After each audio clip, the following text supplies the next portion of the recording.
Welcome back to the Hard Knock University podcast. Get ready for episode 6, People Over Process, where we're going to dive deep into the human element of project management.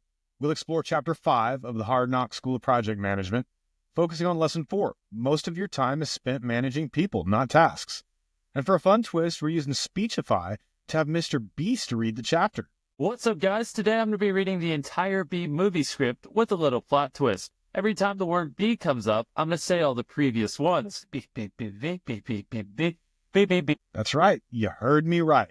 Mr. Beast's voice will guide us through the nuances of people management.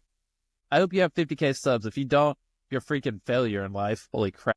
We'll also discuss our book of the week, The Ultimate Sales Machine by Chet Holmes, where we're going to learn how to optimize your business and projects through a strategic focus on people. Plus, we'll be joined by Jacob Ransom, who's gone from contractor to marketing guru to share his insights on how understanding people can transform your project management approach. Stay tuned for an episode that reminds us why people are the heart of every project. It's all about people over process here at the Hard Knock University podcast.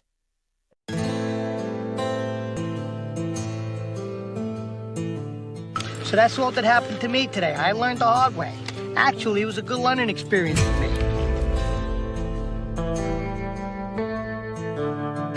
It's called process. You never want to stop learning, because if you do... You die, right?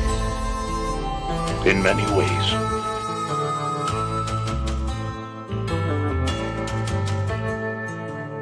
I don't understand why you insist on learning things the hard way, Trey, but you gonna learn. Oh yeah, you gonna learn. I'm not afraid, Mr. Burr. My mind will protect me. I'm a man of science, a man of learning, a man who knows how to buy the finest books.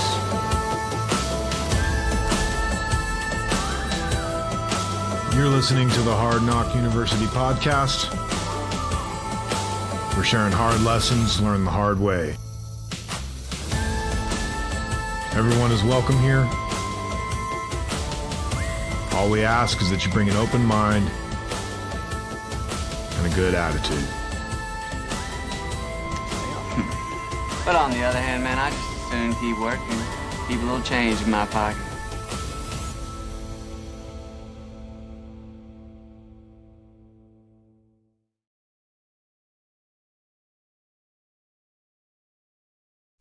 Before we dive into today's episode on People Over Process, let's take a moment to recap what we covered last week in Being the Bad Guy. So say goodnight to the bad guy. We delved into chapter 4 of my book, The Hard Knock School of Project Management, where we explored the necessity of stepping into the bad guy role for project success, emphasizing the balance between empathy and assertiveness. Our book of the week was Never Split the Difference by Chris Voss, teaching us negotiation techniques with a focus on understanding psychology over just tactics. Mark Sebi, a musician and artist manager, joined us to unpack these concepts within the context of the music industry. We discussed how rejection can be an opportunity for personal growth. So you're telling me there's a chance? Yeah! And how AI is reshaping music promotion. We learned that being the bad guy can be crucial. Empathy is vital in delivering tough news, and that building relationships and maintaining ethical standards are key to a successful career. If you missed our exploration of leadership, negotiation, and the art of handling rejection, go back and listen. It's full of insights on personal and professional growth. Pepperidge Farm remembers. I don't. Now let's move on to today's focus on why managing people is at the heart of every successful project. But first, let's talk about my week.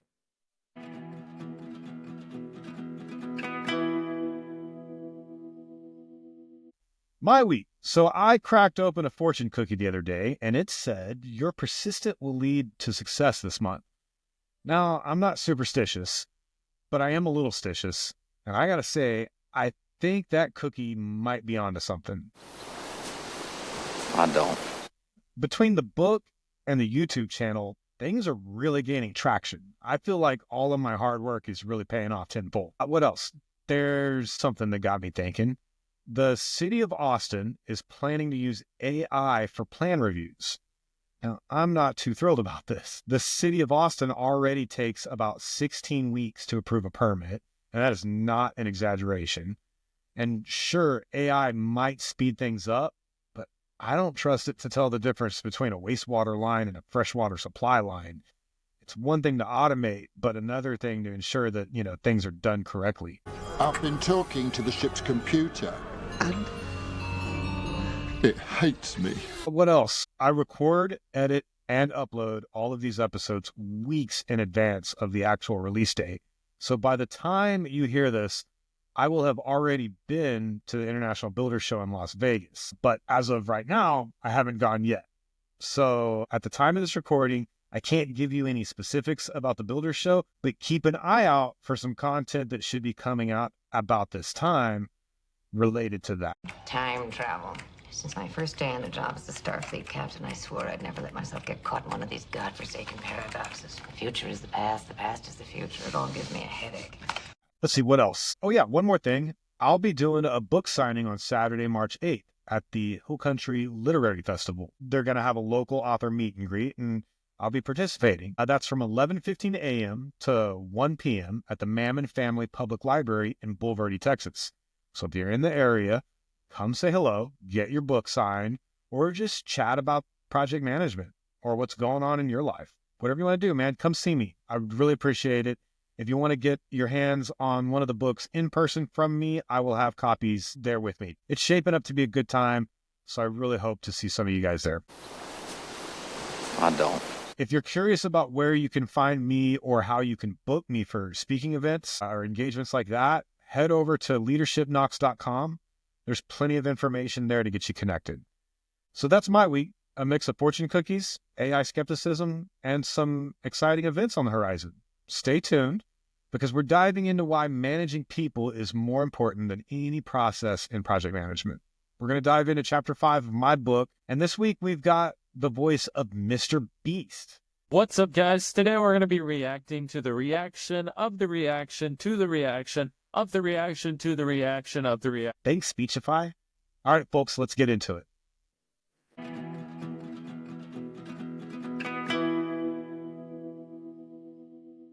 All right, folks, we're about to dive into Chapter 5 of the Hard Knocks School of Project Management, where we're going to explore Lesson 4. Most of your time is spent managing people, not tasks. And to make this lesson even more engaging, we've got a special treat for you. We're using Speechify again, and this time we're going to have Mr. Beast narrate this chapter. You heard it right. Mr. Beast is going to narrate why people are the real drivers of project success. Last week, Gwyneth Paltrow stumbled right out the gate when the AI mispronounced the word time twice in a row. This is no time to argue about time. We don't have the time. But maybe we'll get lucky and it does a little better this time. So let's sit back, listen to how we can shift our focus from just managing tasks to truly understanding and leading people.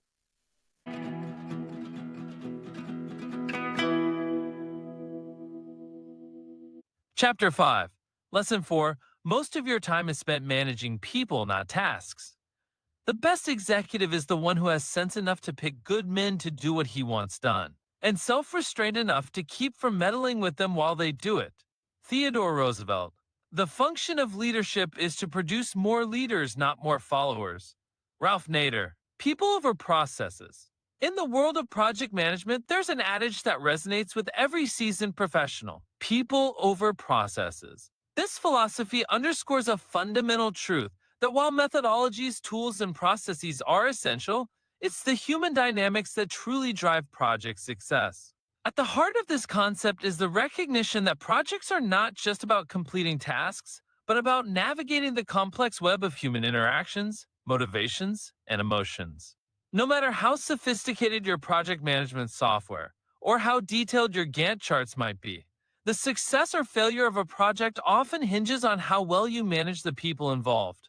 Why is this so? Firstly, people are not machines. They bring to the table their unique skills, experiences, and perspectives. They are also subject to a range of emotions, from enthusiasm to frustration, which can significantly influence their productivity and the project's trajectory. Managing these human elements means understanding when to motivate, when to mediate, and how to foster an environment where everyone can thrive.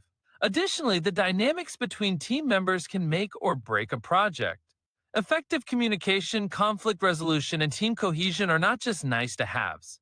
They are critical. A well-oiled team communicates openly, trusts one another, and leverages individual strengths to overcome challenges. Here, the project manager's role transcends task assignment to become one of a coach, mediator, and sometimes therapist. Another aspect is the adaptability that human-centric management brings. Processes can guide us, but it's the people who adapt these processes to fit the evolving needs of the project. Innovation often stems from this adaptability, from someone suggesting a better way to do things or from a team member's initiative to solve an unforeseen problem. Furthermore, in the realm of project management, change is constant. Whether it's scope creep, stakeholder demands, or unexpected hurdles, people are at the center of managing these changes. Their buy-in, flexibility, and resilience become the bedrock of navigating through project turbulence. Lastly, when we prioritize people over processes, we're investing in the future. Training, mentoring, and developing team members not only ensure current project success, but also build the capacity for future projects. Each project is an opportunity to learn, grow, and refine both personal and team skills, turning potential into performance. In essence, while processes provide the framework, it's the human element that breathes life into a project. The time spent managing people, understanding their needs, aligning their goals with project objectives, and fostering a collaborative environment is not a detour from task management. It's the very essence of effective project management. This chapter delves into the art and science of managing people, recognizing that in the narrative of project success, people are not just characters, but the protagonists. From micromanager to macro mentor, the art of letting go. In my journey through project management, I've encountered my share of micromanagers. Those who become so engrossed in the minutiae of tasks that they often overlook the vital aspect of managing people. These managers tend to suffocate team initiative, creativity, and growth by focusing excessively on how tasks are done rather than on empowering their teams to find the best ways to achieve project goals. Reflecting on my experience with Mike Oxmel's project, I saw firsthand how a micromanager can derail progress. Mike, with his supposed expert remodeling experience and relentless questioning and insistence on immediate solutions, was essentially trying to manage every detail himself. His approach left little room for the team to think independently or innovate. Instead of fostering a collaborative environment, he created a high-stress situation where everyone was more focused on appeasing him than on the project's success. If Mike had stepped back and allowed me to manage people rather than tasks, the team could have been encouraged to solve problems creatively. Consider my first journey as the founder of a luxury kitchen and bath design build firm where I initially fell into the micromanagement trap. Early on, I was checking every detail of the carpentry work, insisting on being involved in the choice of each screw and nail. This not only slowed down the process, but also frustrated the skilled carpenters who most likely knew their trade better than I did. Since then, I have learned to trust their skills, giving them the autonomy to choose methods and materials within the project's parameters. This shift has not only sped up the projects I manage, but also led to higher quality work as the carpenters feel valued and trusted. To build better teams and get out of their own way, micromanagers need to adopt a more human-centric approach. For example, in my projects, I've seen how stepping back can transform dynamics. When I would sign a deal on a new kitchen remodel, I initially hovered over every decision. However, after realizing this was counterproductive, I began to hold weekly meetings where I would outline goals but allow the team to plan how to achieve them. At first, the team would look for my guidance on the exact process I expected from them, but I would let them know that I trust them to manage their own time and processes, and that as long as we achieve our project milestones on time and on budget while maintaining client satisfaction, I wouldn't tell them how to do their jobs. This change led to a breakthrough when one team member suggested an entirely different process for shower installations that reduced time and labor in exchange for a slightly higher material cost, something that wouldn't have emerged under tight control. The essence of moving away from micromanagement is recognizing that your role is to guide, empower, and support rather than to control every action. By doing so, managers can unlock their team's potential, allowing for a more dynamic, efficient, and innovative project environment. This approach not only leads to better project outcomes, but also cultivates a team culture where individuals are motivated to contribute their best work. Much like how I learned to manage between 15 to 25 jobs at a time by empowering my team to think for themselves rather than constantly seeking my approval for every minor decision. Talk, talk, talk, why too much communication is never enough. In the intricate dance of project management, communication skills are the choreography that keeps everything in rhythm. My experiences across various projects have taught me that while managing teams, resolving conflicts, and motivating individuals are pivotal, equally crucial is the constant, perhaps even over-communicative, interaction with clients and stakeholders. When you're managing teams, it's all about clarity and consistency in your communication. Picture this, you're fostering an environment where ideas can flow like water, and concerns can be raised without hesitation. However, this dialogue within your team needs to extend outward to clients and stakeholders. Take Mike Oximo's project, for instance. My early mistake was not keeping him informed enough, which led to his frustration. But once I switched to an over-communication model, updating him on both the good and the not-so-good, his trust in the process blossomed. Regular check-ins, even when they seemed like too much, ensured there were no surprises, keeping everyone aligned. Now, resolving conflicts, that's another story where communication plays a starring role. Inside the team, open channels can smooth out many wrinkles before they turn into creases. But with external parties like stakeholders or clients, you need to be proactive. Over-communication here isn't just about sharing updates, but doing so with such regularity that even when there's no new ground to cover, everyone knows exactly where we stand. This was crucial during a project where we faced a sudden change due to building code issues. By over-communicating the problem and our solutions, we aligned everyone's expectations, sidestepping potential conflicts born from misunderstanding or lack of information. And when it comes to motivating people, both your team and your clients, there's a magic in transparency. For team members, it's about showing them how their work fits into the larger puzzle, which requires open communication. But for clients and stakeholders, their motivation to stay invested hinges on how engaged they feel with the project's journey. My approach during the project for the doom and gloom pastor with power of attorney was to share not just our victories, but also our battles and how we were fighting them. This level of over-communication made them feel like they were part of the journey, boosting their patience and support through the more complex phases of the project.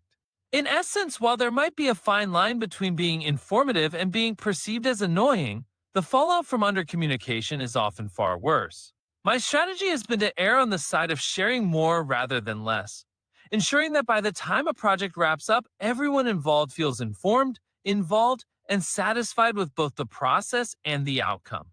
This level of engagement through communication has proven to be one of the most effective strategies for managing not just the project, but the relationships that make it successful. Importance of over-communication. The idea of over-communicating can seem a bit off-putting at first, like maybe you're just bombarding people with too much information. But here's the thing, it has some pretty important benefits. Take reducing uncertainty, for instance. When I go into detail about something like the new paint matching process we're using, explaining not just the how but the why, it cuts down on all that room for speculation or fear among clients or stakeholders. They feel more secure, more engaged because they're not left in the dark wondering what's happening with their project. Then there's building trust. It's all about those regular updates. Even if it's just to say, hey, we're still on track, or here's why we've hit a small delay. People really value knowing where they stand. It creates this foundation of trust where they believe you're managing their project with care. Plus, there's the advantage of avoiding miscommunication. By repeatedly discussing our approach or rehashing certain details, I've noticed we often catch misunderstandings about the project scope early on, stopping them from growing into significant problems. It's like catching a small spark before it turns into a wildfire. Over time, this approach does something magical to relationships. It turns stakeholders and clients into advocates for your work.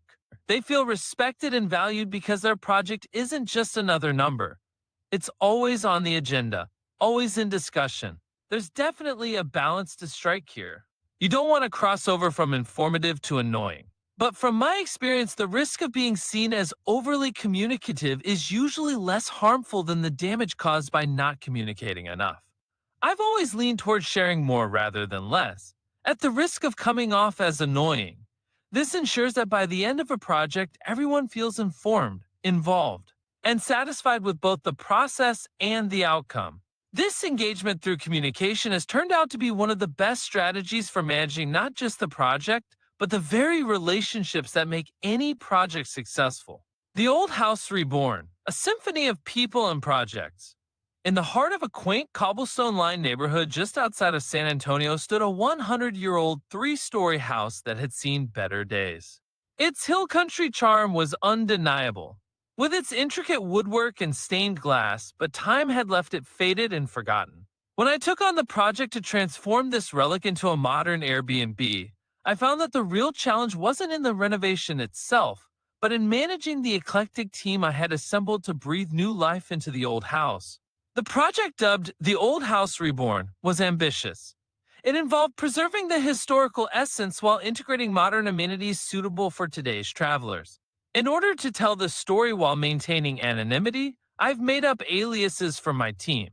So for storytelling purposes, my team included Elias the Lee Carpenter, a grizzled veteran with a passion for restoring woodwork to its former glory. Marisol, an interior designer with a flair for blending old-world charm with contemporary luxury. Jason, a tech-savvy electrician who specialized in smart home installations, crucial for our Airbnb vision. Lena, the plumber, who was as adept at solving human problems as she was at fixing leaks. Victor, our painter, who had a knack for color and a reputation for being particular about his work environment. From the outset, the project was beset with obstacles. The first major hurdle was Elias discovering that much of the woodwork was beyond repair, a revelation that could have derailed our timeline and budget. Here, people management became my tool of choice. Instead of focusing on the problem, I held a meeting to brainstorm solutions, emphasizing Elias's invaluable experience. We decided to source period-appropriate reclaimed wood, turning a potential setback into an opportunity to enhance authenticity. This decision wasn't just about the task, but about empowering Elias, making him feel his expertise was pivotal to our success. Marisol and Victor clashed on color schemes, with Victor insisting on historically accurate hues, while Marisol pushed for a more modern palette that would appeal to Airbnb guests. Instead of dictating a solution, I fostered a dialogue where both could present their vision.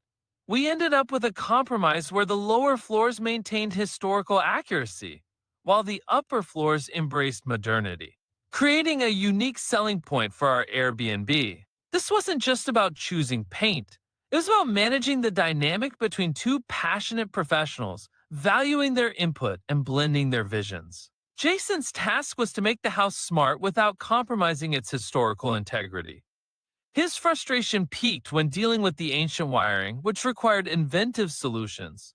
By regularly communicating with him, not just about his progress, but also about how his work was key to differentiating our Airbnb, his motivation surged. I set up weekly tech talks where Jason could share his challenges and innovations with the team, which not only solved technical issues, but also fostered a sense of teamwork and pride. Lena, meanwhile, faced the challenge of updating the plumbing without disrupting the ongoing work. Her ability to coordinate with everyone, scheduling her tasks around theirs, was crucial. I facilitated this by creating a flexible work schedule, allowing her to work late hours or on weekends when the house was less crowded, which also played into her strength of working in quieter conditions. The climax of our project management came when an unexpected structural issue was discovered mid-renovation. Instead of panic, I called for an all-hands meeting. Here, everyone's input was sought, from Elias's structural insights to Marisol's design adjustments to accommodate the necessary repairs. This collaborative approach not only solved the problem efficiently, but also strengthened team bonds, turning what could have been a setback into a testament to our teamwork. By the project's end, the Old House Reborn was not just a beautifully restored Airbnb, but a testament to effective people management. Each team member felt valued, heard, and integral to the project's success, which was evident in the quality of their work and the pride they took in the final product. The Airbnb opened to rave reviews, not just for its unique blend of history and modernity, but for the palpable sense of care in every detail, a care that was cultivated through understanding, communication, and respect among the team. In this project, managing people wasn't just a means to an end. It was the very heart of our success, harmony over hustle. In managing the Old House Reborn, I learned a profound lesson. The true art of project management in residential remodeling lies not in the meticulous scheduling of tasks, but in the nuanced orchestration of people. Each member of our team, Elias, Marisol, Jason, Lena, and Victor, brought unique skills, passions, and perspectives to the table, and the project's success hinged on how well these elements were harmonized. This chapter in my career underscored that while tasks are the notes, people are the musicians, and their talents are the instruments. When you manage people effectively, you're not just ensuring that the job gets done. You're creating an environment where creativity flourishes, challenges are met with innovation, and problems become opportunities for collaboration. The structural issue we faced could have been a sour note, potentially derailing our project, but through effective people management, it became a crescendo of teamwork, leading to a solution that enhanced our Airbnb's appeal. Managing people over tasks means understanding that behind every role is a human with desires, frustrations, and the need to feel valued. It involves listening, not just to solve immediate problems, but to understand the deeper motivations driving each team member. It's about leading with empathy, fostering open communication, and celebrating the collective achievements, no matter how small. This approach not only ensures that projects meet their deadlines and budgets, but also transforms the work environment into one where individuals grow, learn, and take pride in their contributions. The Old House Reborn wasn't just renovated. It was reborn through the shared vision and efforts of a team who felt part of something special. In the end, the success of this project wasn't measured by the tasks we completed, but by how we managed the human dynamics at play. Every conflict resolved, every idea embraced, every challenge overcome was a testament to the power of managing people over tasks. This experience has forever altered my perspective on project management, reinforcing that at the heart of every successful project is a well-managed, motivated, and respected team. The symphony of people over tasks isn't merely a strategy. It's the very soul of leadership and project management. Just as a composer harmonizes each instrument to create a breathtaking piece of music, a project manager orchestrates the talents, efforts, and communications of individuals to compose a successful project. Without this harmony, the project, like an orchestra out of sync, would descend into chaos.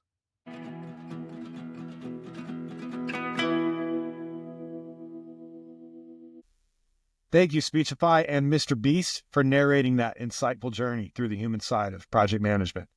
That was the worst thing ever. Like that made me hate life. Like borderline suicidal. I just can't stand like having to just sit there and listen to this dumb stuff. Chapter 5 has made it clear that the heart of any project beats through its people. We learned that managing human dynamics, fostering innovation, and building a team culture of trust and empowerment are far more critical than any process or tool.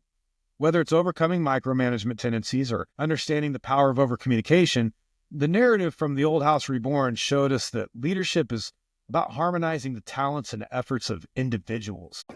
What you just said is one of the most insanely idiotic things I have ever heard. At no point in your rambling, incoherent response were you even close to anything that could be considered a rational thought. Everyone in this room is now dumber for having listened to it. May God have mercy on your soul. But how do we scale this understanding to not just manage, but to grow our projects and teams? Well, that brings us to our book of the week, The Ultimate Sales Machine by Chet Holmes. This book isn't just about sales. It's about optimizing every facet of your business through a strategic focus on people. Holmes shares his blueprint for turning your organization into a high-performance team where every individual's potential is maximized for collective success. So let's transition from the art of managing people and projects to the science of building an ultimate sales and project management machine. Stay tuned as we explore how Chet Holmes' principles can help us in our quest to prioritize people over processes.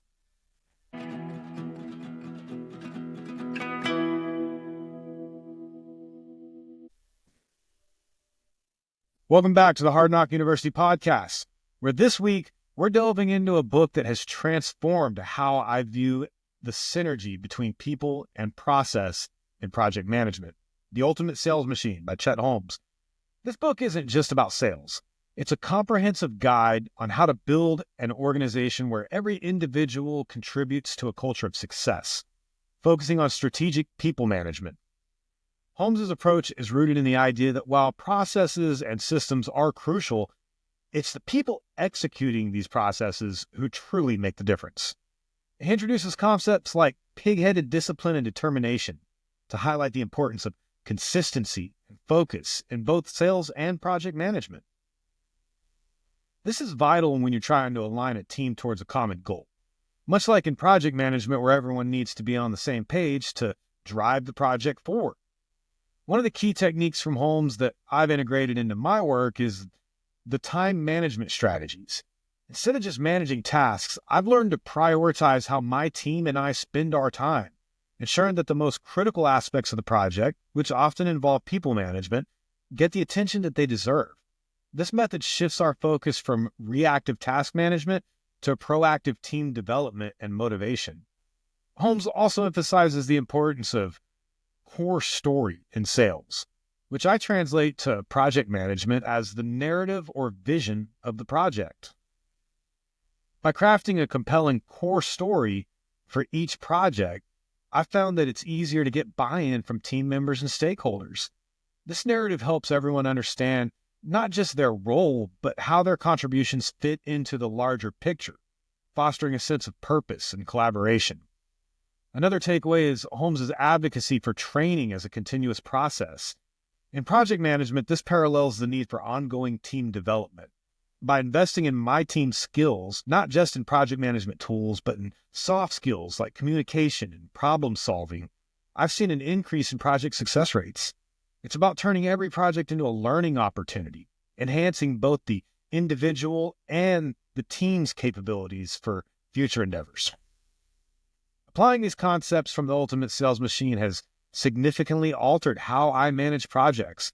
For instance, when facing team morale issues or alignment problems, I've used Holmes' strategies to refocus my team to our core story, re-energizing their focus and their efforts and their commitment.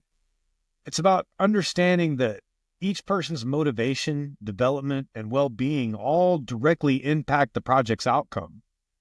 This approach has been particularly effective in managing project timelines and budgets by ensuring that everyone is not just busy, but productive and aligned with the project's vision and continuously improving. Instead of just pushing for completion, I engage with my team's needs, which often leads to more innovative solutions and efficient workflows.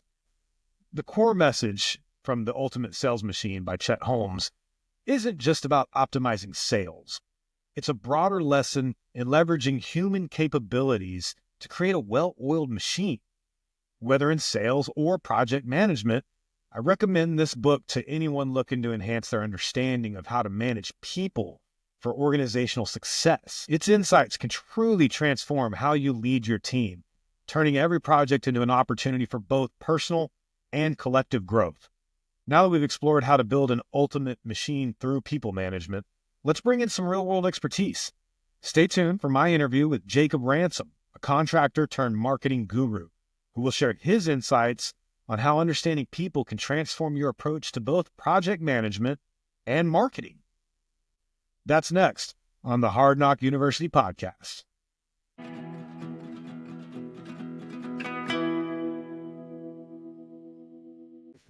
Welcome back to the Hard Knock University podcast, where we learn from the trenches of real-world experiences. I'm your host, Mark Caples, and today we have a guest who's navigated the transition from the physical to the digital world. Jacob Ransom, once a contractor and now a digital marketing strategist and the mastermind behind Ransom Digital. Today's conversation revolves around an often overlooked truth in business leadership and project management, that most of your time is spent managing people, not tasks. Jacob, welcome to the show. Thanks for having me on, Mark. Yeah, man.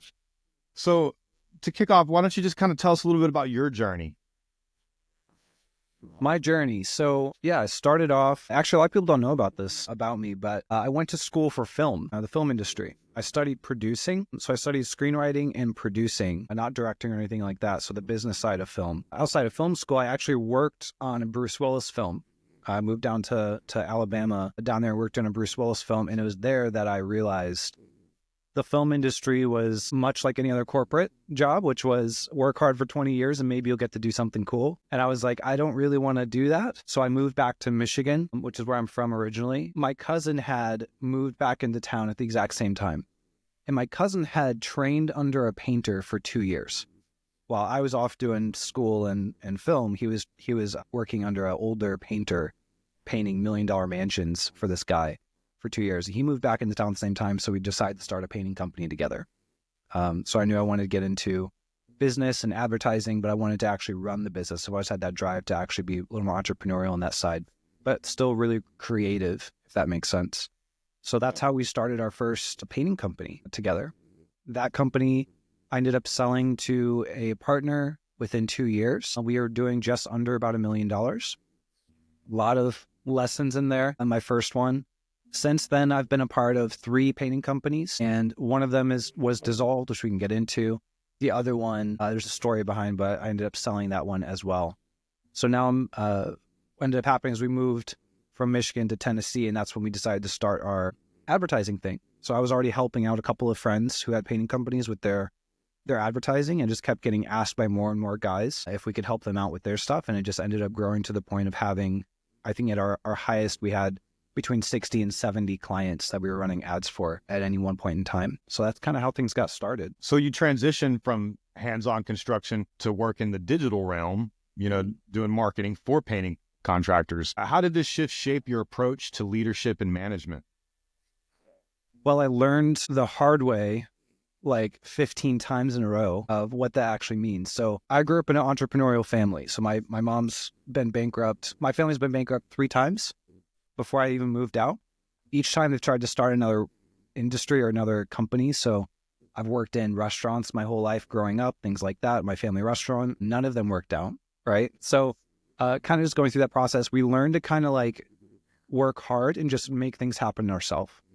And so I remember the first time that I had to kind of wrap my head around using other people. I was, and this is I guess in a little too a little bit about the hard lesson in there. This is one of them. Is in my first painting company, I was building the fine finish division. So I really align with fine finishing, cabinet painting, things like that. Refinishing, I've probably done over 100 cabinets or 100 kitchens by myself, really just kind of like getting into that industry. I really enjoy the craftsmanship side of it, the creativity gets to come out, things like that. I really, really enjoy that side.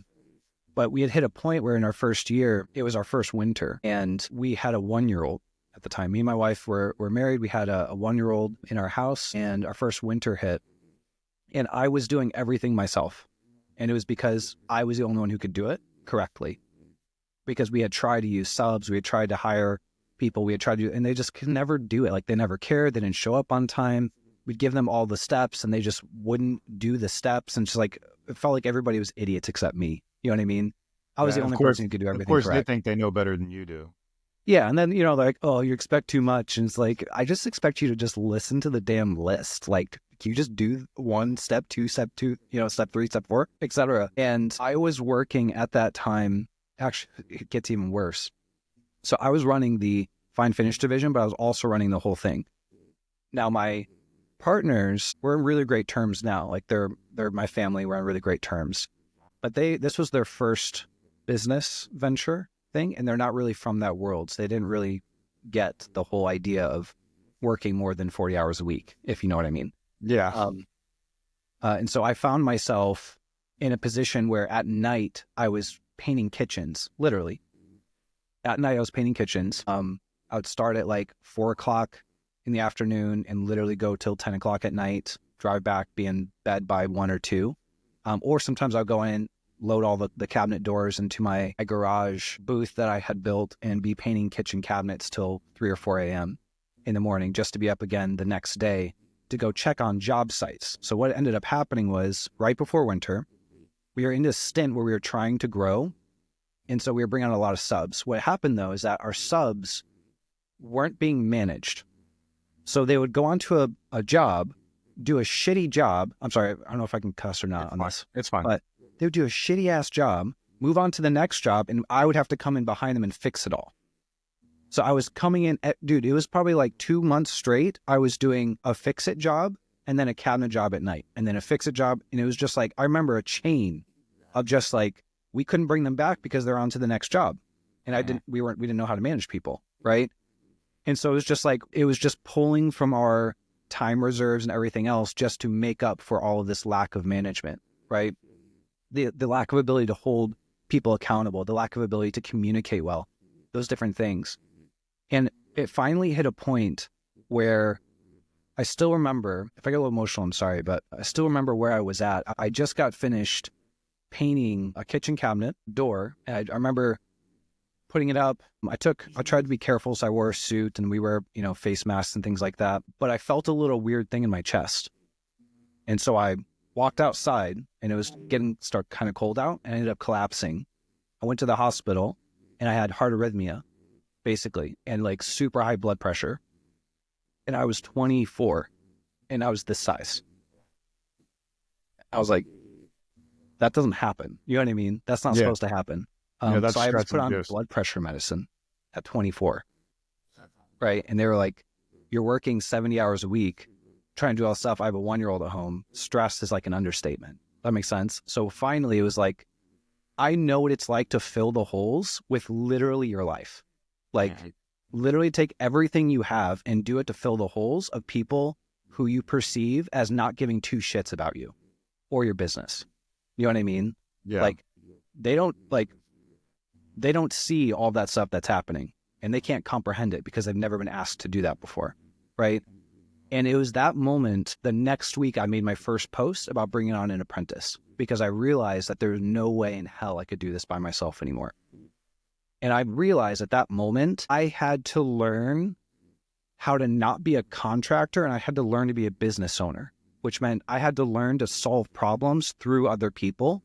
And I understood at that time that it was my failings at leadership and the ability to manage people that was causing all these situations to happen. Does that make sense? 100%. Yeah. And so that was that first moment where I made a post, I brought on an apprentice, and things started to go up from there. Now, then it was about 3 years of struggling with that because you're talking about someone who had zero skill in that arena, which I think most contractors have zero skill in that arena. And unfortunately learning that the hard way, both in the contracting space, but also in the digital space, right? In the digital side, at our highest peak, we had 14, this a complete utter, I'm sorry, I'm just going to go on rabbit trails for here, but at 14 people, we were bleeding cash, right? With maybe 50 to 60 clients. And now, as of last year, we were able to handle the same amount of clients with 4 people. So I was learning about, like, you go through the process of like, okay, I learned to just throw people at problems. And then you start to learn, like, you know what I'm talking about, on a job site, like more than 2 painters on a job site is useless. Sure. It doesn't make anything go faster. Yeah. Like at all. The third guy pretty much just becomes a gopher, right? Yeah. Doesn't speed up any process. You go to 4 guys, you go to 5 guys, useless.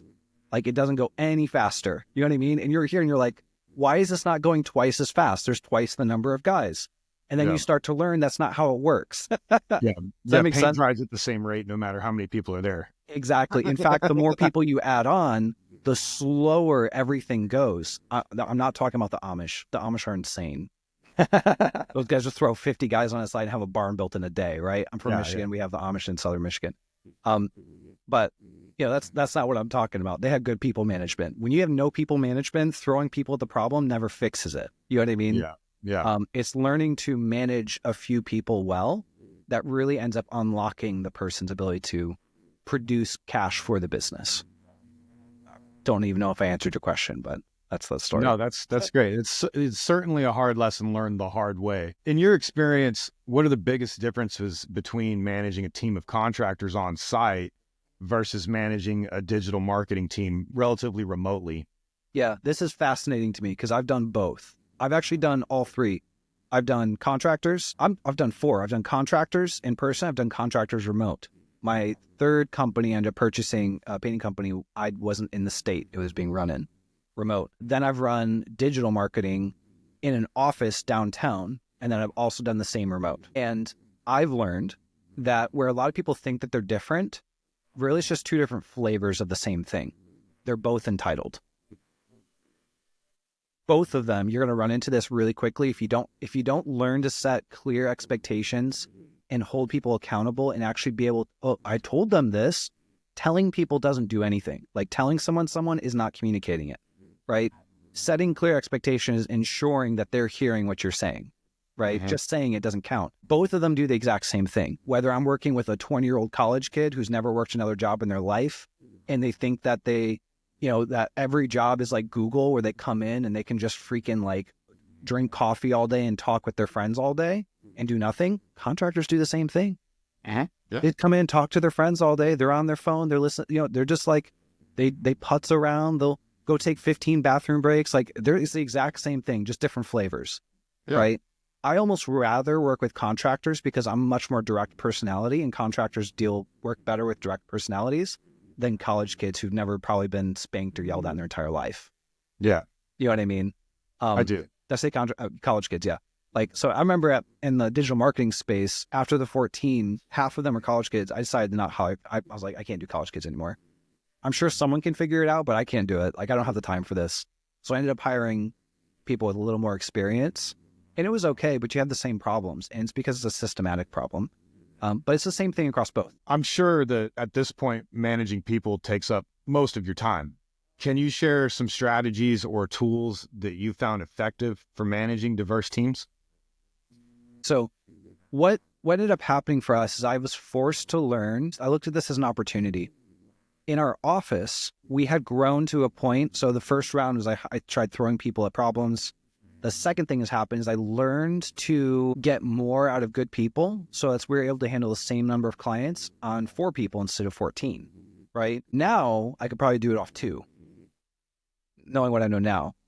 But I realized I was filling a lot of gaps there because I was having everybody come into the office. When everyone's coming into the office, it's easy for you to still fall back into the process of filling holes, because when I'm there, they learn through osmosis. Mm-hmm. Right? So they're on, like they overhear and they can hear my client calls.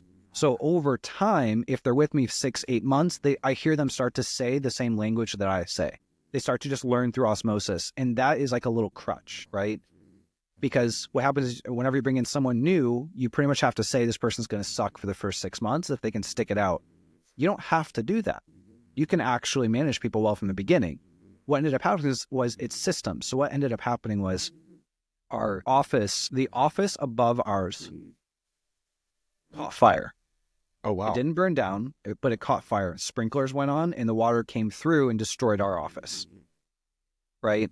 So we came in and we cleared out of the office, and we worked remote for like 2 or 3 months. And I went from filling the gaps because I was able to go to their desk and talk to them and keep things moving quickly, to being forced to solve things remotely, which meant that now you have to solve things through written, and you have to solve things through systems instead. I kid you not. I had 0 task management.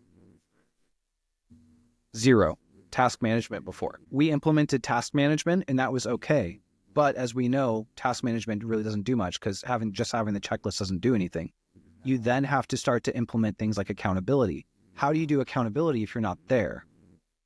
So now what you have to do is start to train people and start to build in the culture and build in the expectation that this is what we do here, which is I had to start to give people and empower people to start to self-report on their own, right? So now it became every Monday, you have to bring me these few KPIs, and you don't just bring it to me and say, this thing's happening, what do I do? They have to bring it to me, and they actually have to have a solution already made.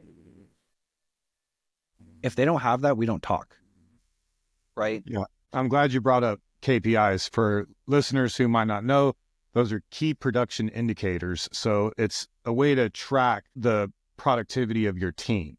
Okay. So what are some of the KPIs that you would use to track the productivity of your team? Yeah, I mean, in our painting, it's somewhat straightforward, right? Our GM is net profit. almost entirely through. You've got production for it's time, it's cost, and it's money, customer satisfaction. What we like to do is we like to assign kind of one core KPI or metric to a person, and then they'll have supporting ones there. But for instance, a media buyer in my agency, their core KPI is the cost per lead of their accounts that they're managing. So they have to bring me a list of their accounts with the cost per leads, and it can't say, oh, so-and-so's cost per lead is really high right now. Congratulations. What are you going to do about it? Yeah, how are we going to get that? They have to actually be able to come in with the solution as well. Yeah. So like, we don't even have the conversation about it if they don't have the solution, right? They have to do that. That is a must-have. That's where we start to take that accountability and start to bring it into systemization, is start to, not forcing people, but starting to give them the room to start to take responsibility and ownership of their core things.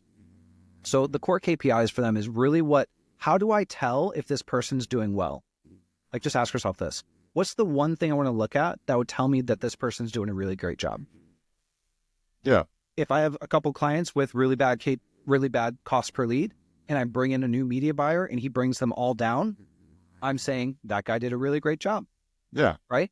If I have an account manager and we have a particular churn rate, maybe it's really high right now, it's 8-10%. That's not true, but let's just say it is. We bring in a new account manager and she brings our churn down to 3%. Did a really great job, right? I wouldn't be looking at any other metrics. I'd be looking at kind of a core one for him or her, right? So if you want to find out what those KPIs should be for you, look at I love flowcharts. So I like to flowchart out my systems. But then what I do is I go through the flowchart, and each particular part I have a person attached to. And then I say, how would I know if this thing's working or not? What's the number that I would need to see to know if this thing's working or not? Right? That KPI gets attached to that person who owns that particular task. Now I'm not managing the task, I'm managing the person. And the person manages the task. Yeah. I right? love it. What I've had to learn is to stop being a manager, sort of say, but to start to be a coach instead. And I feel like for contractors, that language works a lot better, is stop telling people what to do and start coaching them. Yeah. You are their baseball coach, right? So half the time when I'm meeting with guys, it's about personal stuff that's going on in their life, because I can tell something's pulling them up, something's pulling them out, right? Yeah. Yeah. When You've got to clear on what they're supposed to be them. doing. Yeah. Yeah. And, it's not a one size fits all strategy. Different people are motivated by, different things. Exactly. What are some of the challenges that you face when it comes to motivating teams with such different backgrounds and skill sets? When it comes to motivating them, some of the challenges you're going to have is that you think people are motivated by the same things you're motivated by. That's not necessarily true. So the first thing we always do is find out their personal goals. Tim, you're coming out as a media buyer. In 2 years, what would have had to happen in your personal life for you to say this was the best decision you ever made? They'll tell you. Also, what happened is if you ask them their goals straight up, they'll try to tell you something. Some personalities will do this. Some will just tell you. Some personalities will tell you what they think you're trying to ask. Oh, I'm doing a good job in my job. It's like, that's not your goal. No one has that goal. You know what I mean? What would have to happen in your personal life for you to look back at this job and say, this was the best idea, the best decision you've ever made? And then you start to get the real things out, right? I'm able to pay for things. We're debt free. We're able to buy a house, things like that. And now what you start to do is you start to attach compensation and things like that to those particular goals that they have, right? And then what we start to do is when there's issues, we do the exact same thing, right? You're missing out on the bonuses because you're not hitting your KPIs here. Yeah. My goal is to help you get that house. Help me help you hit your goal, right? What do I need to give you? What do you need from me to perform at a better level where we can start to unlock those bigger bonuses so you can have that house? Yeah. You know what I mean? And it disarms, it completely reduces those things. The challenge is getting out of your own head and starting to step out of the boss and turn and step into the coach, where you guys are partnering together instead of me versus you, or me telling you what to do because you're doing whatever I say so that I can hit my stuff. If I can help every person on my team hit their goals, I have their incentivization incentivization structures set up where if they hit their goals, I also hit mine. Yeah. Naturally. That answer that question? I think so, yeah. Okay. So communication is key in any team, but especially so in remote settings. How do you ensure clear and effective communication across your digital team? Yeah, so I loved one of the books that changed it really helped me with this was something called Buy Back Your Time by Dan Martell. In there, he talks about definition of done, which is extreme clarity about what done means, right? So it can be, the example he actually gives in the book is, hey, Nancy, the admin, go put up a whiteboard in my office. That would fail the definition of done because she's left with a lot of unknowns, right? Yeah. Instead, it's, hey, can you go put up the whiteboard in my office so that by my next meeting on Monday, I can walk straight in and I'm going to be able to grab a marker and just go ahead and start working on stuff. And by the way, it's on the left side wall in the middle there. Yeah. Right? It's kind of like describing what needs to happen, but also what you should be able to do on the other side of it. So now they understand what it is you're actually trying to get at. Yeah, but it's not so much about micromanaging them and telling them how to do their job as it is making sure that they understand the goal. Yes. And they understand why. They understand the goal. They see the vision. Yeah. I should be able to do this by the time you're done. That's not micromanaging. That's just being extremely clear. Okay, most employees are not going to ask for more information. Not me. I want to see the vision. Yeah. I'm saying, like, if you go to Nancy, you just say, hey, put up a whiteboard in my office, and you just leave her with it, and she's afraid to come ask you for more information because you just, are sharp and like, oh gosh, why do I have to do everything?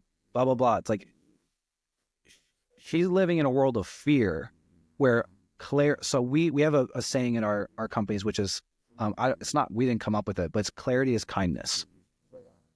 So we're very big on making sure that everybody is clear exactly what's expected of them. And a part of that includes the task, but also how it impacts the thing that's attached to, right? So this team can go do this. So this person can go do that. So-and-so can do, you know what I mean? We start to attach those things to that. And we've noticed ever since we've done that, people are happier. They perceive you as being a better leader because you are being a better leader, right? And also you get things done faster and actually the way that you want them to be done. Yeah. Yeah, I would disagree with that sentiment that most people don't want to, to know the why. I mean, sure, you have like the U.S. military who just, my orders are this and I don't care why, I'm here to follow orders. But I feel like in any good company culture, your best producers are the ones that want to and do understand the vision. I agree. I didn't mean anyone doesn't want to know the why.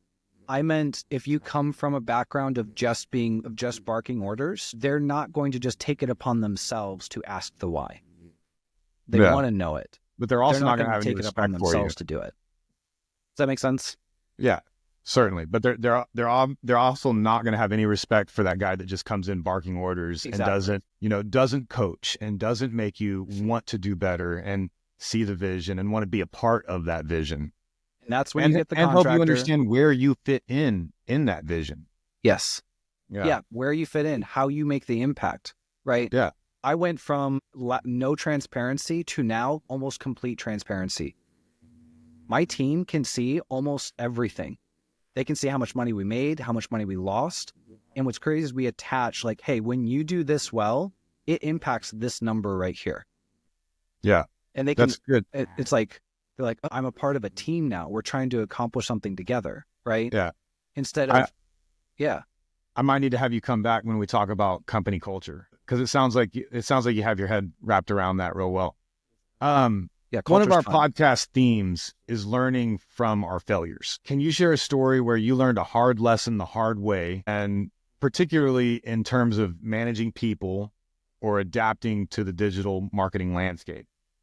Specifically within because I've learned this the hard way probably 10 times by now, lack of managing people. In the agency, we I thought I had it down. This is the part where I had about 14 people.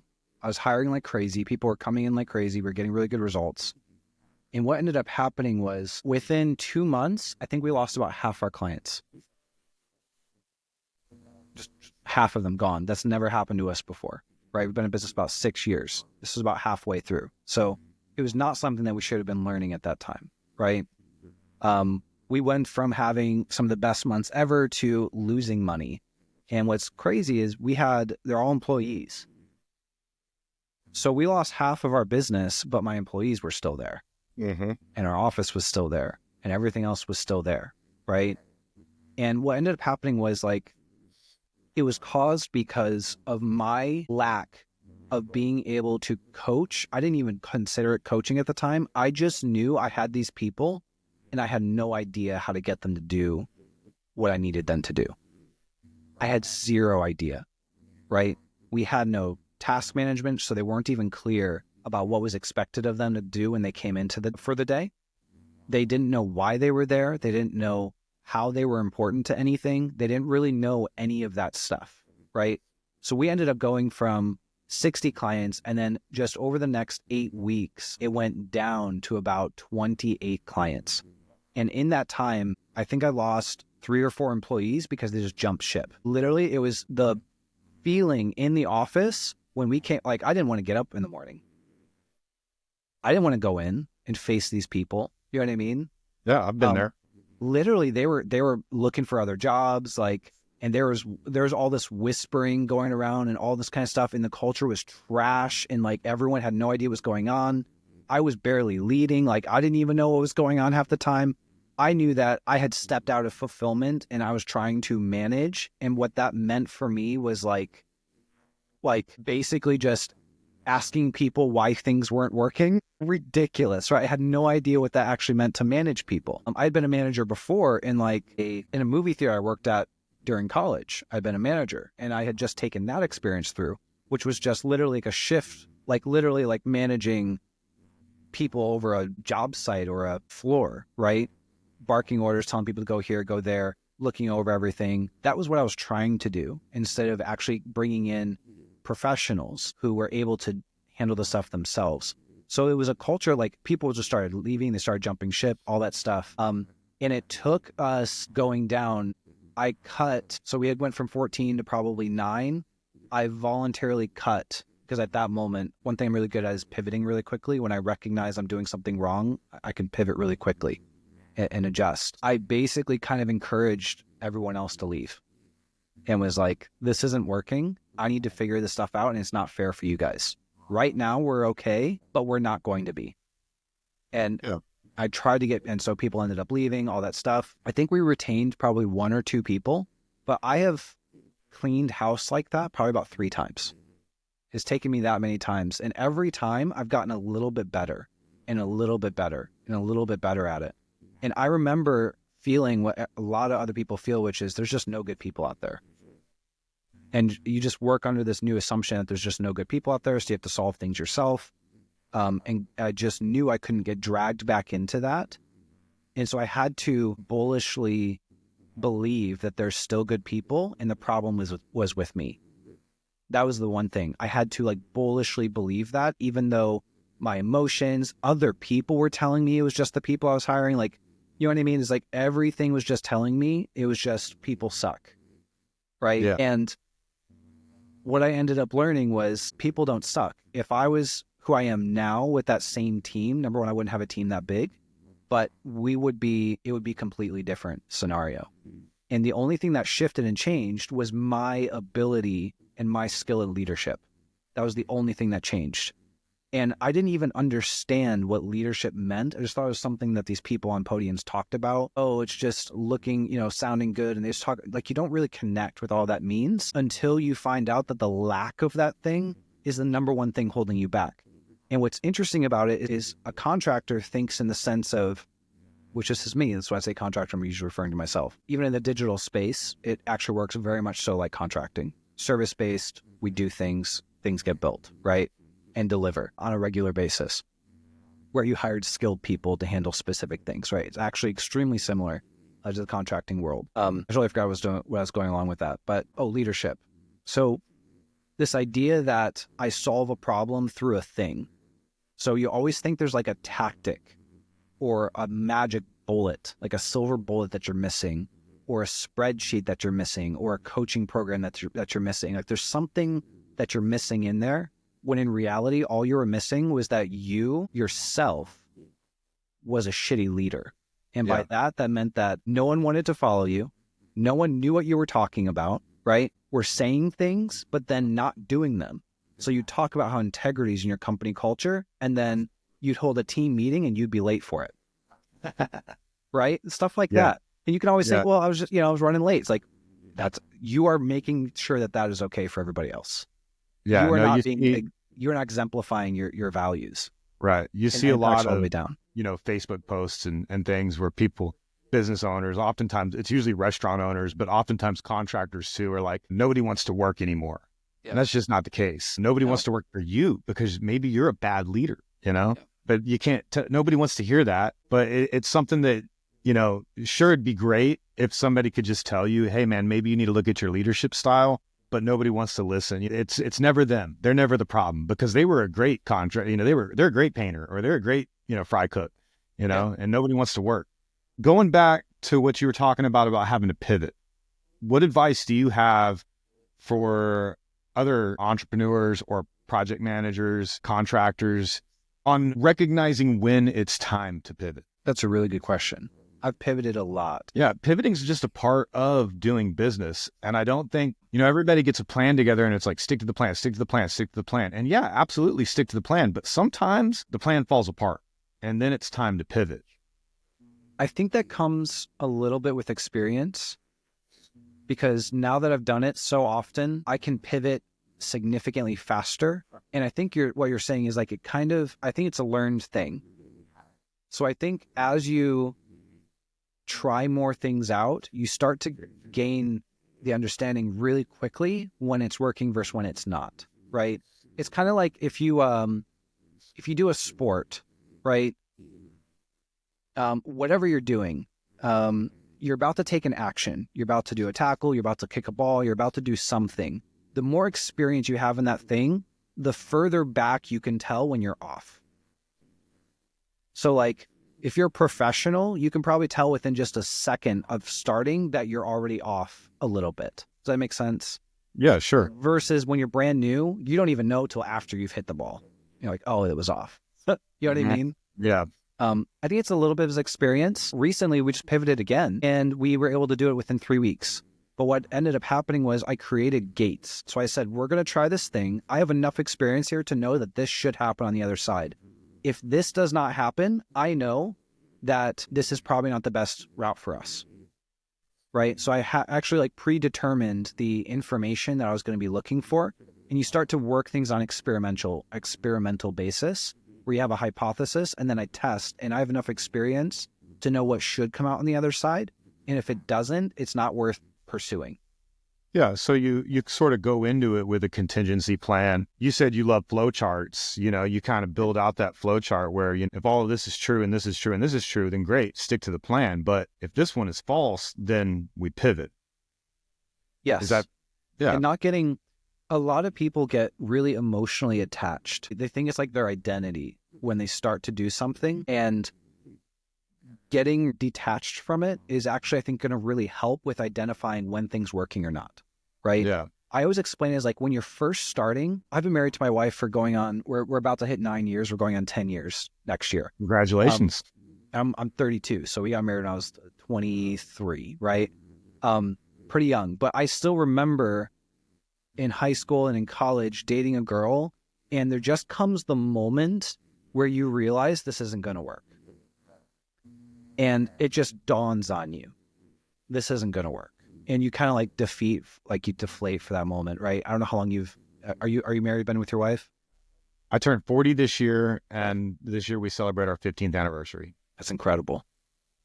So like, we're kind of digging back into the recesses here, right? Yeah. I have a 14-year-old daughter. That's amazing. Just the one? Just the one. Okay, cool. Yeah. I grew up in a very poverty-struck family, and I was the middle child, and like we couldn't afford to do anything. And since I was the middle child, you know, I didn't get any kind of favoritism whatsoever. You know, I'm a middle child too. so I kind of took that approach where, you know, I'm gonna have the one, and we're gonna spoil the shit out of her. Yeah, I can see that. And it's your daughter too. So I have 2 boys and 2 girls, and the girls are just, I could see that. Like they're so easy to spoil. But you have this moment where it just dawns on you that it's not going to work. And what ends up happening is you start to create excuses for yourself. You start to argue with yourself, right? Well, and you start, and like for me, I've been through it enough that becomes the trigger or the red flag. When I have to start fighting with myself or giving excuses for myself on whatever I'm doing. Oh, the person, right? It dawns on you, this person isn't going to work. What happens? Well, they've only been here for 2 weeks. Well, I didn't really train them that well. Well, you know, they got sick in their second week, something like that. It's like when you have that moment, for me, that's the red flag. We probably should look at cutting. Like that, I immediately start to detach because what's happened is I've become emotionally attached and my emotions are starting to impact it. And I immediately have to intentionally detach and look at it logically, looking at the numbers, right? Our sales process in our painting companies is set up to a point where if a person's not producing in 2 weeks, we cut. My appointment setters, if they're not producing, so we have rules, right? Gates. My setters, we put them in, we put them through a course for 3 days. If they can't role play the script without a script in front of them, in 3 days, they're cut. Yeah. Well, it's so easy to come up with all this stuff. No, I understand. I have expectation here.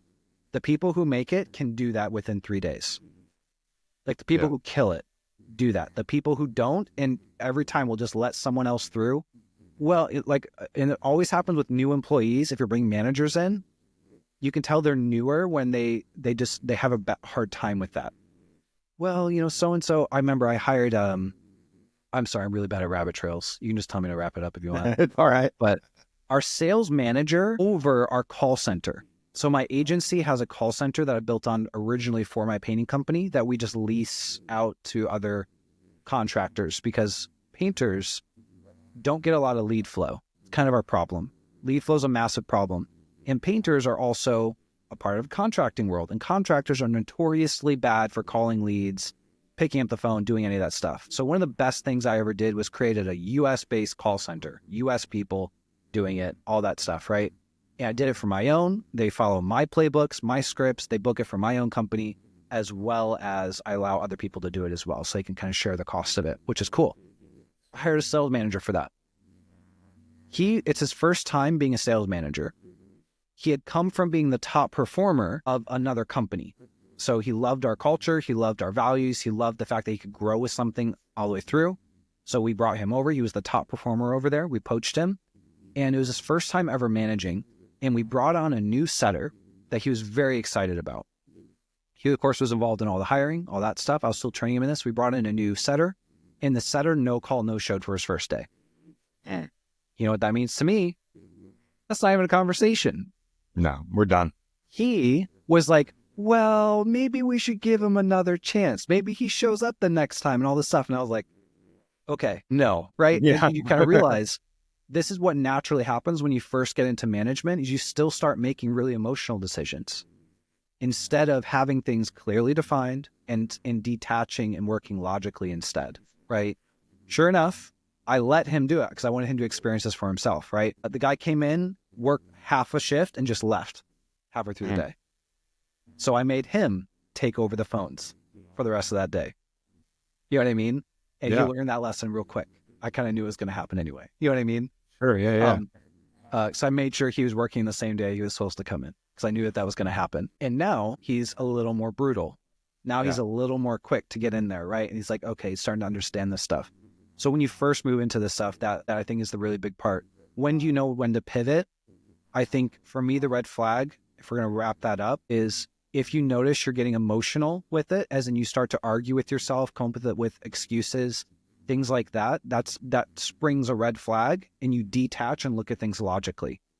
And that could be with anything. That could be the new business you started. You start to create excuses for yourself. Yeah. that should be the moment where you say, oh no, I'm no longer in reality. I'm now in my head. Yeah. Which means if I just keep taking this, it could go as long as it could possibly go. This is how the woman stays in the abusive relationship, constantly creates excuses for the guy. And she could keep that up for 20 years. So like, that's the dangerous part.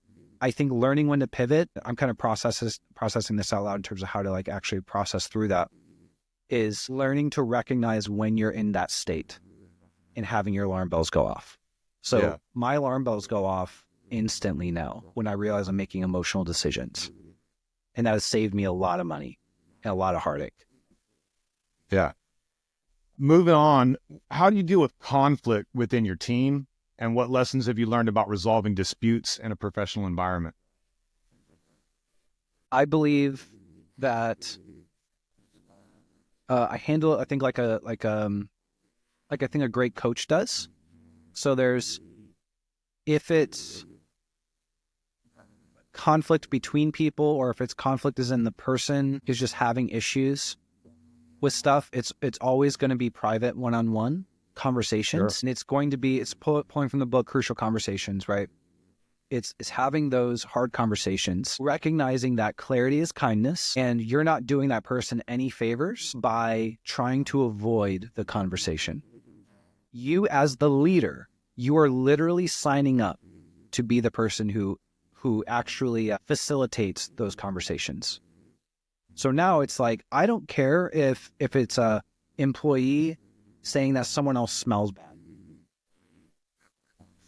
Why do you care about that? Just forget it, Jenny. Get back to work. Now it's like, okay, I'm going to make sure I talk to that person. Bring the person over. Hey, some of the office staff are saying that you don't smell great. Is there anything I can do to help you? Right? Can I get you some deodorant? Like, what's going on? Oh, I'm going through this natural health cleanse where I don't wear deodorant anymore. It's like, okay, maybe we should have a conversation about this, but it's like coming in and trying to help the person. The sooner you can get in, the faster you can get in, the better it's going to be. Yeah. And it's about having those difficult conversations. Yes. And recognizing that if you're the leader, if you're the one running things, it is your job. That is only your job. They are not going to do it. It is your responsibility. That's in your job description. When you have those difficult conversations, empathy plays a crucial role. What role does empathy play in your leadership style, especially considering, the human aspect of management versus the technical side of digital marketing? Yeah. So my biggest weakness is that I think I'm better than everyone at everything.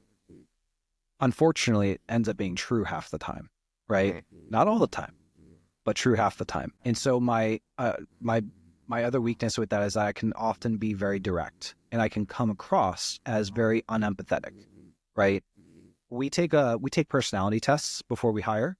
We use what's called the predictive index to do that. And my predictive index is extremely low on the social side. I'm aware of that. So what I have to do when I have these conversations is I literally have to prep for it by making sure I'm in the right headspace. I can't just go in and just solve the problem. Hey, so-and-so, like my kids, right? My son comes out, Sissy took my toys. It's so easy just run in there. Sissy, give him back its toys. Then you just run out. Solved, right? You can't do that with grown-ass adults, right? Yeah. You can't do that. You've got to stop and say, okay, talk to the person. What were you doing, right? Tell me more about what's going on. Okay, you find out all the stuff. You stop, you dismiss them, you stop, you think about it. And it's like, okay, how am I going to handle this person? Is there anything I know about this person that they may be going through or something like that? And you immediately just start to unemotionally, but emotionally start to try to figure out what may be going on there. And if you're unsure, that actually is where I start the conversations. Hey, we're noticing some of these things. Help me figure out what's going on. Because I know, this is the other part of it, is I always want to speak to the person as if they are the best versions of themselves. I know that's not normal characteristics from you. Help me figure out what's going on, because I'm not used to seeing this kind of behavior from you. Right? Yeah. I'm not used, like, so-and-so said you forgot this super important paperwork and now they have to do an extra 2 hours of work. this is the first I've ever heard of you doing this. This isn't normal for you. What's going on? Is there something happening? Is there something I can help you with? Right? Even if, and this is important, even if I know for certain that the person did it out of malice or did it because they were lazy or did it because they've been messing it up or something like that, even if I know for certain that they're doing that, I will still approach it in that way as, hey, I know this isn't you, right? Even though I know for certain that they did it on purpose or they made it, like, does that make sense? Yeah. Something was actually happening like that. That's, I think, how empathetically we do it, systematic wise, is talk to them as if they're the best versions of themselves, because that's how I get them to do that. Yeah. Right. Yeah. That answer your question? I tend to be pretty competitive. And, like, just like you said, I can work circles around everybody around me. But I found that, just working hard and showing everybody else up doesn't really help. You have to coach and inspire and try to be a mentor. I can do 25 to 30 projects at a time, whereas most people can only do about 8. When they get to 12, they're freaking out. But, I can identify when somebody's starting to freak out and then approach them with some empathy and be like, hey man, let's talk about time management. It feels like you're in a reactive feedback loop. Let's look at your schedule and see what we can do to get you back into proactive mode, Yeah. And it's all about that empathy for sure. I want to be respectful of your time. In the digital marketing world, staying ahead of the technology curve that's, constantly evolving is vital. How do you manage to keep your team motivated and continuously learning in such a fast-paced industry? Encourage them to experiment and give them a budget to experiment. Okay. So almost a R&D branch. Yep. We actually, for the longest time, we actually had an R&D side. That was actually where I had the most fun. So I spent a lot of time there. But whenever people had free time, like we tried new stuff out and we would always just report in on how it's working. So we went from Facebook and Instagram. I have probably about 4 or 5 accounts of guys I know really, really well, been with us a long time, big budgets, they sign up to want to be our experiment people. So we have them make the new ads that we're thinking about doing. I'll open up employees for ideas. So we actually have an idea sheet. So we encourage it. Anybody in the entire company, it could be the guy who takes out the trash, can access this sheet and put down an idea for anything. It could be a new ad. It could be trying out a new platform. So we've tried running ads on TikTok, worked extremely well, but we found a lot of stuff out about it where it's not something that we want to do for most contractors. It takes enormous budgets to get anything to go. It can work though. Pinterest ads, right? We tried out because someone was like, look, my mom's on Pinterest 24/7. And that's the target market for this. Like, have we thought about doing Pinterest ads? You know what I mean? It's like, no, but we can definitely make some time for that, right? I run that by a few accounts. They're like, sure, we give it a try. We see if it works. So I think it's just making room for it and encouraging it. And then what the hack for it is to predetermine the budget for it. So you're only allowed to spend 10% of your time or mental energy or money or whatever it is on these things. And it kind of gives people the perspective of, okay, I can do this, but that's not my only job here, is just to try out new stuff, right? So limiting that budget, but then making it very easy for people to get in and also valuing their feedback, even if it's really dumb ideas. You get a lot of really dumb ideas, but valuing their feedback in. And the thing I'll warn people about with that is if you encourage that and then you never try a particular person's thing and you don't have a conversation with them, when people offer ideas or things like that, it's a very vulnerable thing for them. So I've had to learn the hard way, right? That a person I thought was doing great and all this stuff, ends up leaving, ends up talking to another employee that they felt like I didn't care about what they were doing and I thought that they were stupid and all this stuff. I've never said this about this person. I've never thought this about this person. I just never used any of their ideas. And so learning, okay, I need to actually carve out some time. Hey, I saw your idea you threw on the sheet the other time. It's a really great idea. Right now, we don't have the budget to do it right now. Just want to make sure you're aware. I'm excited to see your next idea next time. Yeah. One of my favorite lines to kind of soften that blow is, I really like where your head's at. Yes. Keep going there, right? Yeah. Love what you're like. Does that make sense? Encouraging that sort of thing. I've had to learn that too, the hard way. But that's how we encourage it. Is I can't do it all myself, so I want to get my team excited about it. Yeah. what advice would you give to someone stepping into a leadership role within, the digital marketing world and coming from a completely different industry like construction? Okay. So if they're coming from construction and stepping into digital marketing, is that correct? Yeah, just like what you did. Yeah, just like what I did. How much experience do they have in leadership before? Are they brand new like me? Like, am I talking to myself? Yeah, let's pretend you're talking to yourself. What would your advice be for you, knowing what you know now? Yeah, it would be, oh man, that's a good one. Because I don't think that the objective here is to not make mistakes. I think the hardest part about the mistakes I made was that I probably hurt a lot of people along the way. And I think that's actually the core part there was there's probably employees that left that would have been phenomenal employees. Right. And they unfortunately had to be there for the time that I was still learning. Now, the question is, how do you learn those things so what I would probably say is here's one thing I think we can do is one, have mentors who are significantly further than you in the leadership side, not in the business or the operations or anything like that, leadership side. So I have 3 mentors right now who are significantly further than me in all of them. But the one I'm actually concerned about the most is leadership. So I spend quite a bit of time on the phone with them talking about leadership things. In fact, the leadership books that I've read, Buy Back Your Time is one of them, was assigned to me. The mentor told me at one point, you're not allowed to do anything until you read this book. Jacob, like you can't. This is when I was on a kind of a downward spiral. You cannot do anything until you read this book. I was like, okay. Read the book in like 3 days, changed my life, right? This is exactly what I needed. So one is having those mentors and keeping them close.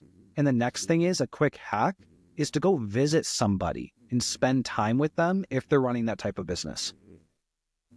And see how they run their meetings, see how they talk to their people, see how they do those things. Because for me, I struggled with, I know what I'm supposed to be doing, but I don't know what it looks like.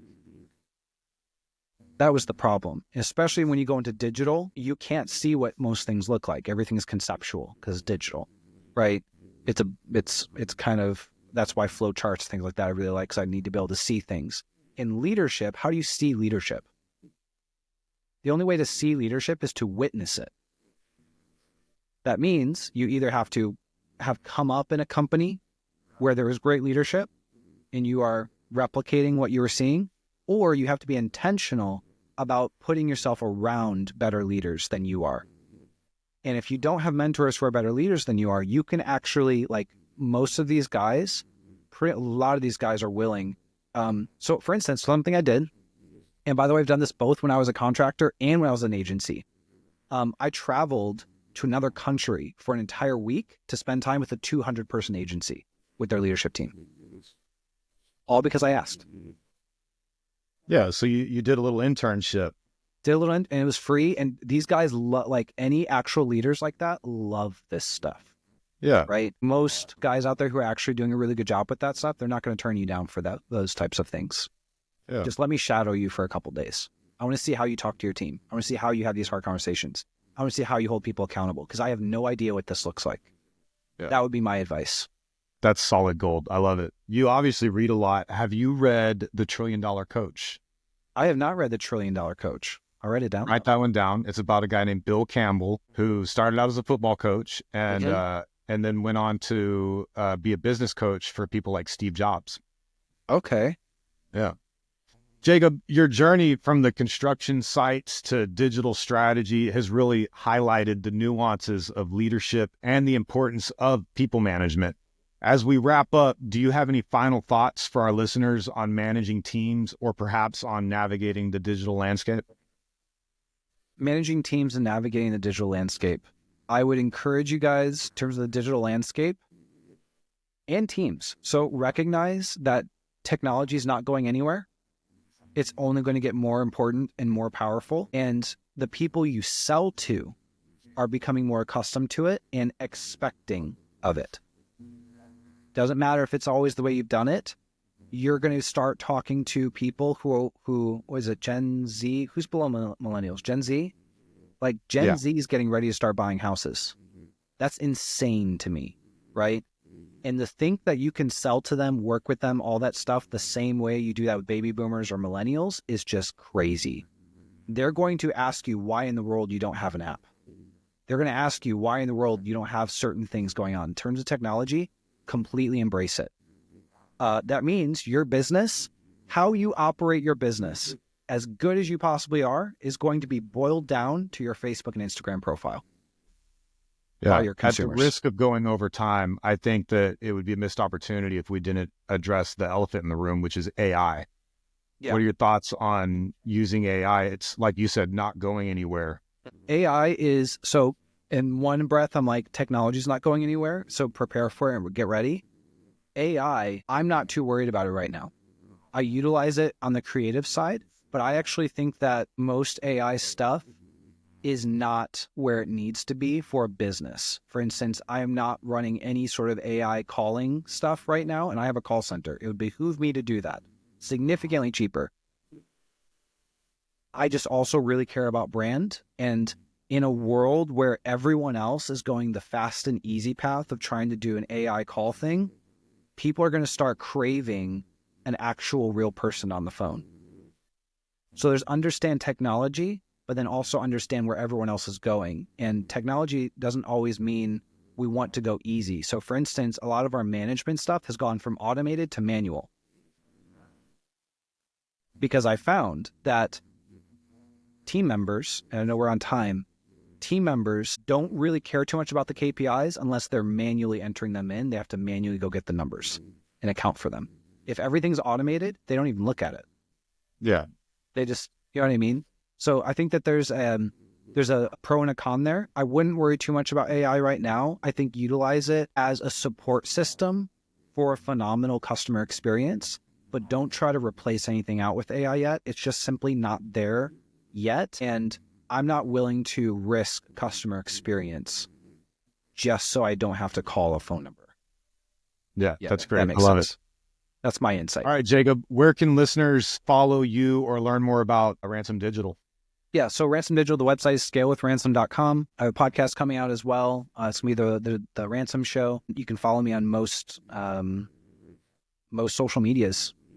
Add me on Facebook, Instagram, LinkedIn, and YouTube. Great.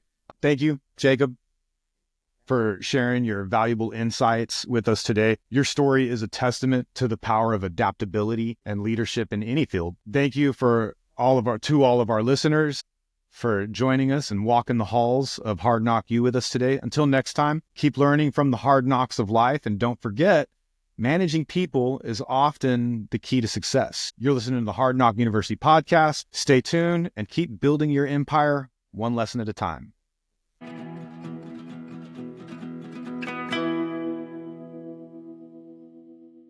All right, everyone. Before we wrap up today's episode, I want to invite you, our listeners, to share your own stories with us. I don't.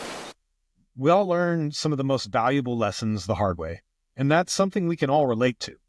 Whether you're in project management or another profession, or just navigating life's challenges, I'm looking for stories where you faced a situation where things didn't go as planned, where you learned a significant lesson from not having all the answers or making a mistake.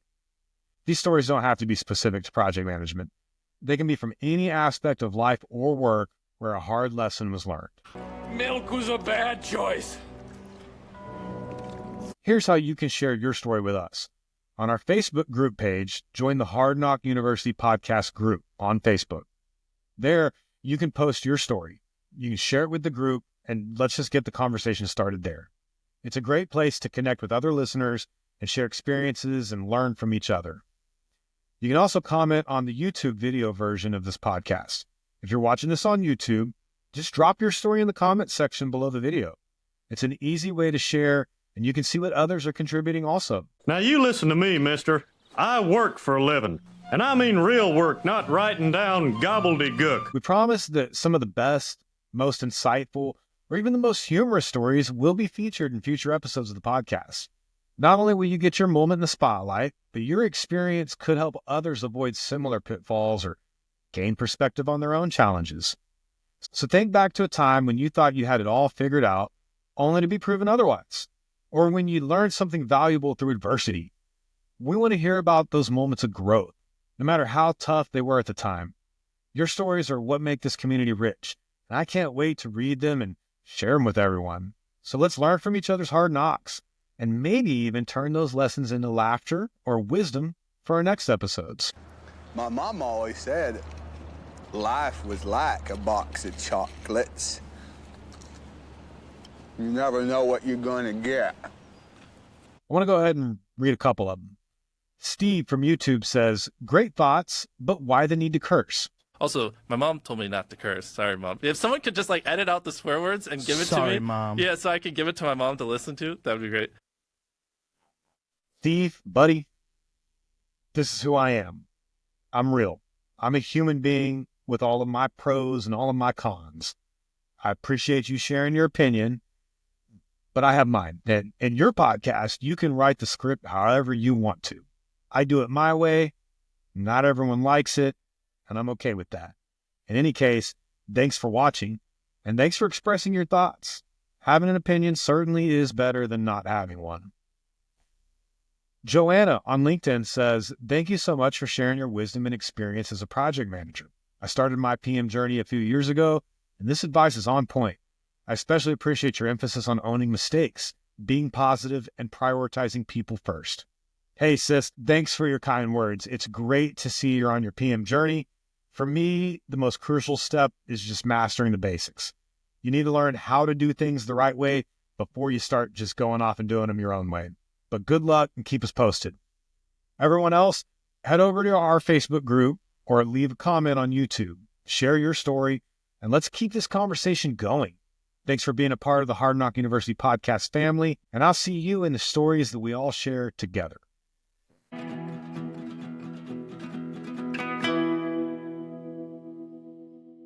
Well, folks, that wraps up another enlightening episode of the Hard Knock University podcast.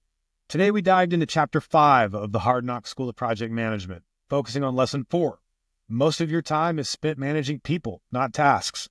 We learned about the pivotal role people play over processes, using insights from The Ultimate Sales Machine by Chet Holmes, which taught us how to optimize our projects through strategic people management. We were also joined by Jacob Ransom, who shared his journey from contractor to marketing guru, highlighting how understanding human dynamics can revolutionize project outcomes. The lesson from today is clear. In project management, it's the people who truly drive success. It's about recognizing that while processes are important, it's the human element that breathes life into any project. Leadership in this context isn't about managing tasks, but about fostering a culture where everyone can thrive, innovate, and contribute to a shared vision. Next week, we'll delve into the behind the canvas, where we're going to explore how project managers often don't receive the credit they deserve for their work. We're going to draw some intriguing parallels to the art world. We'll take a look at Chapter 6, discussing how the unsung heroes behind the scenes often work magic without public acknowledgement. Our guest will be Gary Sweeney, a public artist and humorist, who will offer his unique perspective on creativity, recognition, and the art of project management. And our book of the week will be The Subtle Art of Not Giving a Fuck by Mark Manson, which will inspire us to focus on what truly matters, ignoring the noise of external validation. So here's my final thought for this week. In the world of project management, remember that your greatest asset isn't a tool or a system. It's the people around you. Invest in them, understand them, and lead with empathy and integrity. Every interaction, every conversation, every moment of collaboration is an opportunity to not just manage, but to inspire and empower. Ask yourself, how can I cultivate an environment where everyone feels valued? Or, what can I do to ensure my team's potential is fully realized? Because in the end, the success of your project isn't about crossing tasks off of a list. It's about the growth and the achievements of the people who made it possible. Thanks for joining us on this journey through the halls of Hard Knock University. Keep learning, keep leading with humanity at the forefront. And until next time, keep embracing the lessons learned from prioritizing people over process. I'm Mark Caples, and until next week, keep shining, keep growing.